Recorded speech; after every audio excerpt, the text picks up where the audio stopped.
Sveiki, esame Babilono soduose ir šiandien papasakosiu apie 3 skirtingas agrochemos vejų trąšas ir kaip pasirinkti tinkamiausios jūsų vejai.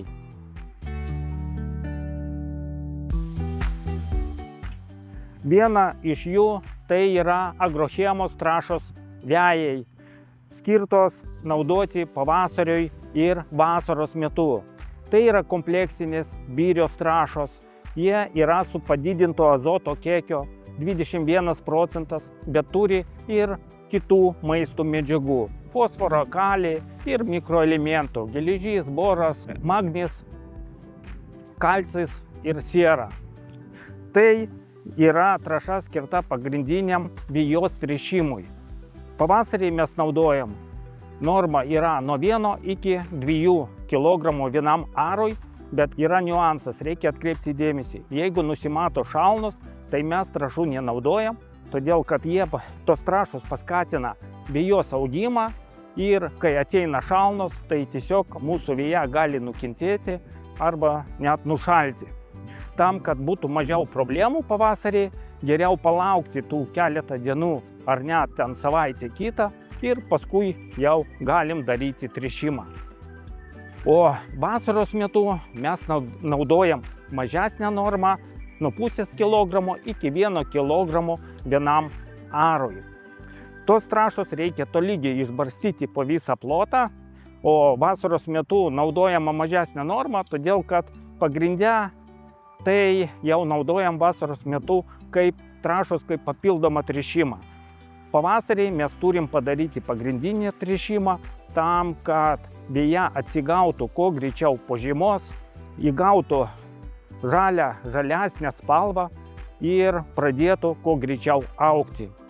Agrochemos vejų trąša yra klasikinė universali trąša ir yra perkiamiausia mūsų prekių. Būtina turėti pirštinės, kai naudojam trąšas, su plikom rankom nepatariama, gali nudeginti odą. Taip.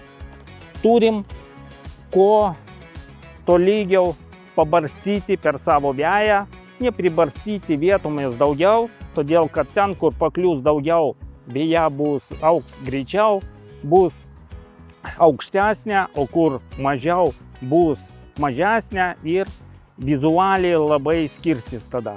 Tai stengiamės kuo tolygiai išbarstyti. Ir stengiamės laikytis rekomenduojamų normų.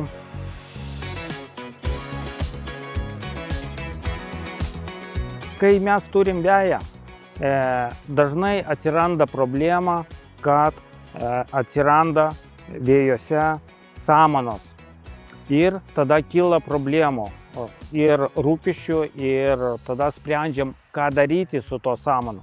Todėl, kad mes norim turėti gražią veją, o pas mus prasideda ir plinta samanos. Tai agrochema yra sukūrusi samanuotų vejų trąšos, tai specialios trąšos skirtos tręšti, kur auga samanos vejose ar kitose vietose. Tai yra milcelinės koncentruotos trąšos.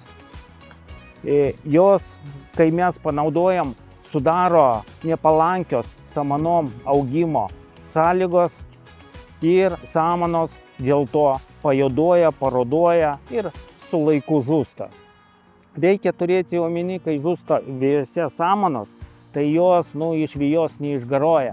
Jos reikia paskui mechaniškai pašalinti ir kai atsiranda tuščių vietų, tai rekomenduojama įsėti papildomai veją tam, kad tos tuščios vietos užimtų veja, o nepradėtų augti piktžolės ar nesugrįžtų greitų laikų samanos. Naudojimo norma yra apie 20 gramų vienam kvadratiniam metrui. Bet vėlgi atkreipkite dėmesį, tai yra milcelinės koncentruotos trąšos. Mes turim tos 20 gramų tolygiai paskirstyti į 1 kvadratinį metrą. Jeigu mes kažkur tai pabarstom šiek tiek daugiau šitų trąšų, dėl savo koncentruotos sudėties tiesiog nudegina veją ir veja pageltonuoja. Todėl naudoti reikia labai atsargiai. Yra antras būdas, kaip mes galim naudoti šitas trąšas. Tai padaryti trąšų tirpalą. Rekomenduojama apie 100 gramų 10 litrų vandens. Ir padarius tirpalą mes galim palaistyti tuos vietas, kur yra samanos. Išlaistom maždaug apie 1 litrą 1 kvadratiniam metrui. Naudojant tirpalą kyla mažiau pavojus dėl to, kad mes panaudosim per daug šitų trąšų ir nudeginsim savo veją. Ir tirpalas suveikia daug greičiau negu milteliai. Taip, prieš naudojant trąšas, kaip visada, maunam pirštinės ir atsidarom maišą. Taip atrodo miltelinės trąšos. Pasitaiko vienas kitas gabalėlis, bet jisai paspaudžiam ir jisai virsta milteliais. Čia dažniausiai atsiranda dėl to, kad šiek tiek pakliūna drėgmės, bet savybių savo nepraranda trąšos. Ir darant tirpalą mes paimam apie 100 gramų kažkur tai ir tiesiog subarstom į laistytuvą. Jos labai greitai ištirpsta. Reikės pamaišyti, žinoma. Ir trupučiuką palaukti, kol ištirps. Ir galim naudoti. Šio sezono agrochemos naujiena – rudeninės vejų trąšos. Tai yra kompleksinės, granuliuotos rudeninės trąšos skirtos vejai tręšti. Galime naudoti rugpjūčio pabaigoje, rugsėjo mėnesį ir jų yra jau kitokia sudėtis negu trąšų, kurios mes naudojam pavasariui. Tai trąšos yra su padidinto fosforo kalio kiekio, tai atitinkamai 15-23, bet su mažesnio azoto kiekio, apie 10%. Dėka savo sudėties su padidinto fosforo kalio kiekio šita trąša sulėtina vejos augimą, kas leidžia vejai tinkamai pasiruošti žiemai ir jinai taip gausiai neauga ir sustiprėja prieš žiemą. Rekomenduojama norma yra nuo 2,5 iki 3,5 kg vienam arui. Ir barstom trąšas.